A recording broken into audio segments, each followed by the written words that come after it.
হরে কৃষ্ণ বন্ধুরা, কেমন আছো তোমরা? আশা করি সবাই ভালোই আছো। আজ আমি ভিডিও নিয়ে তোমাদের সঙ্গে দেখা করছি। ভিডিওর মাধ্যমে তোমাদের সঙ্গে দেখা হয় আমার।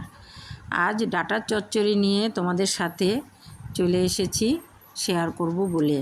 এই ডাঁটার চচ্চড়ি করতে নিলে ছোটোবেলার কথা মনে পড়ে যায়। আমার মায়ের যখন ডাঁটার চচ্চড়ি খেতে ইচ্ছে করতো, আমার একটি ধর্মমামা ছিল, তার নাম ছিল গোপাল। সেই গোপাল মামার বাড়িতে চষা ডাঁটার চাষ হতো। মা বলতো, আজ ডাঁটার চচ্চড়ি করব, যা মামাকে গিয়ে বল যে চষা ডাঁটা তুলে দিতে।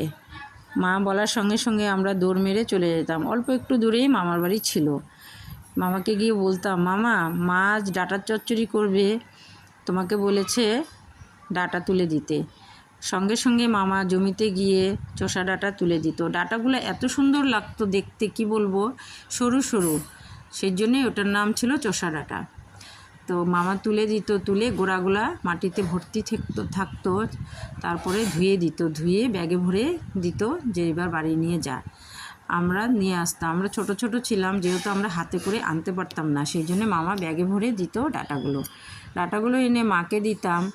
মা আলু সুন্দর সুন্দর করে লম্বা লম্বা করে কেটে নিত, নিয়ে প্রথমে ভাজা করে নিত।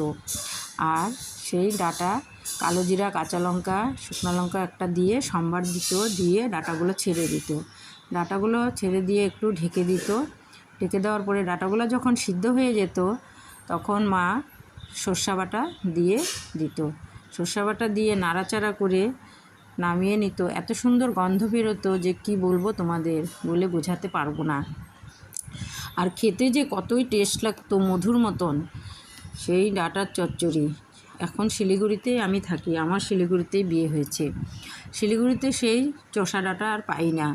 যখন যেরকম ডাঁটা পাই সেটাই নিয়ে আসি, নিয়ে এসে রান্না করি সেই চষা ডাঁটার মতন করে। মা যেইভাবে রান্না করতো, সেই আজ চষা ডাঁটার চচ্চড়ি রান্না করেছি। এই দেখো রান্না হয়ে গেছে, প্লেটে তুলে নিয়েছি, তোমাদের দেখাচ্ছি। আমিষ খাওয়া ভুলে যাবে এই নিরামিষের চষা ডাঁটার চচ্চড়ি খেলে।